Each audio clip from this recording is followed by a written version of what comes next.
If your breaker box is full like this one is, and you want to add more breakers, one of the things you can do is add a sub panel. This is a 125 amp main lug sub panel. This particular box can add an additional 12 breakers. So what we're going to do is pull power off of the existing box, connect the power here and here with our ground or commons over here. We're going to have to remove 2 breakers from the existing box. We're taking these 2 breakers out, replacing them with a heavier duty 60 amp breaker that will then serve as our switch on and off to power our new sub panel. So in choosing which breakers that you need to remove, it doesn't really matter. Any 2 are probably fine. These are going to come out and be put into the new panel. The things that they power will be fished out of this box and dropped back into the new box, and that's where these will be relocated. I chose these 2 because they're near the hole and the side that I need to exit out, and also we have to be conscious of what kind of slack we're going to have in the wires. So I chose some that were lower so that when I move them over to the new box, I can place those breakers up higher and hopefully make up the difference in the slack that we're going to lose. So the next step is that we're going to mount the sub panel to the wall, and we will connect the 2 panels with a piece of conduit. I have held the sub panel up to the wall, and I've marked the locations with a permanent marker where I need to drill my holes.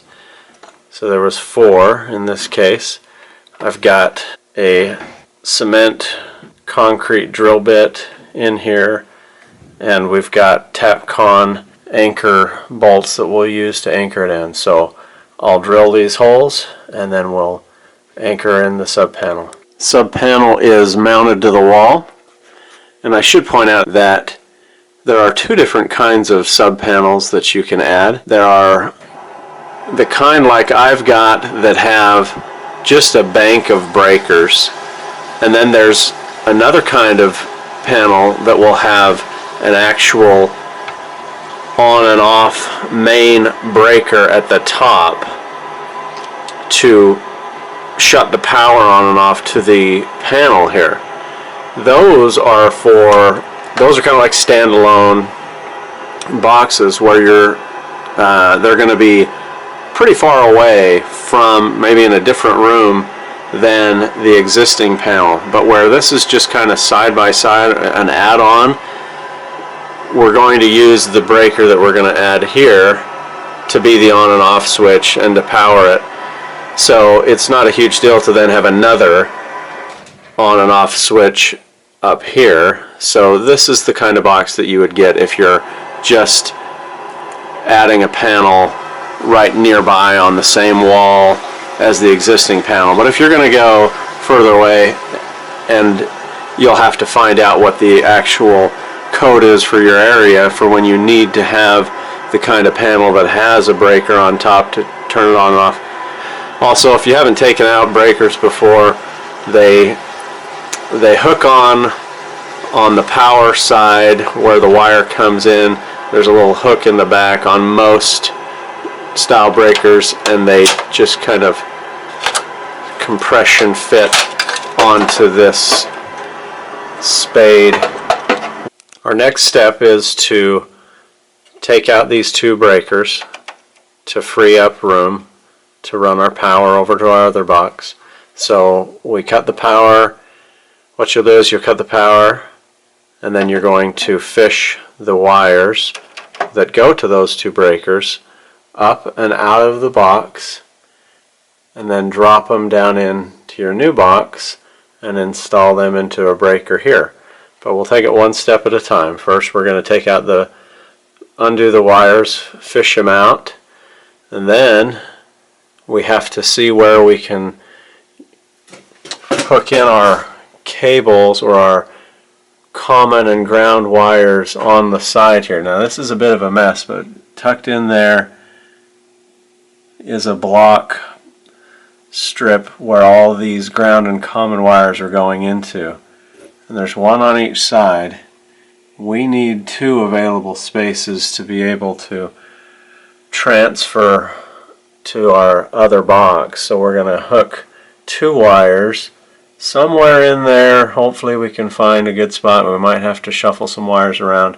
But we need to send a ground from here, this existing panel, over to each side of our new panel. And it's too dark in the video, but there's one here and one here. So that, I foresee, is going to be the most time-consuming part of this thing, is wading through all these wires to try to shuffle around and open up space to hook in a pretty good size gauge wire. These are our wires that we're going to be using. If I can get that to focus. So these are pretty thick, heavy gauge wires. I believe this is 6 gauge, if I remember right. And this will go into the side. So those holes are not much bigger than this wire itself. They are bigger, but not much bigger. We need to shuffle and get 2 clear open ones. So that's what I'm going to work on now. Okay, I've got all the initial wiring done. I've replaced the breaker, the 2 breakers that were here, with a 60 amp breaker. I've connected my new power hot leads to the breaker. The breaker is off. I connected the white and green wires you see tucked behind there up to the block up here. I found, or was able to get 2 empty spaces to screw into, and that feeds through the conduit and comes in over here, and these are just hanging loose right now, waiting to be connected. So these 4 wires, the red and the black, will connect to these 2 blocks, powering the back plane for our new panel. The white and the green will connect to these side blocks, 1 for each side. It doesn't really matter, green on one side, white on the other, and they'll just connect to this block via one of these blocks that I have to screw into these. So we've got everything ready to wire. We've got our 2 wires here that were getting their power from the 2 breakers that were down here. So took those breakers out. These are the 2 wires that will now find a home in this box with a couple of breakers. So we'll knock out a couple of holes in the top and fish them through. Make sure you use your wire clamps, which are these things, when you're going in and out of the box. So those will be slid onto the wire first, fished down through the box, and then clamped, screwed into the box, and then they have a clamp on top that keeps the wire from moving or pulling out. Here's the finished product. This panel is now all wired up. So here's what it looks like once these connections are made. You've got a white wire going to this plane here, and you've got a green wire going to this one here, and your red and black powering the back plane. So now this is ready to receive breakers and send lines up, out through the top, and off into our basement. So the last step I'll show you would be to take a breaker, plug it in like that, and then just like you can see from your other panel how it's all done. But you bring your black wire in and you'd plug it in here. You'd bring the white wire over and the copper wire and plug into this side, and that's it. And that's how you add a subpanel. I should say, if I haven't said it already, if you're not comfortable with this kind of work, don't do it. This can be very, very dangerous with the electricity piping through these lines. You should have the electricity off when you're working on the panel. Right now, these wires are not powered because this switch is off, so all the power going to this panel is off, but that panel there is on. So if you're not comfortable with this or you don't think you understand, I wouldn't risk it, but it's relatively an easy project. It seems intimidating, and it is dangerous because we're dealing with electricity, but the work itself is actually pretty easy. Difficult digging through these wires, but what I did is just folded, starting with the bottom one, just began folding these out of the way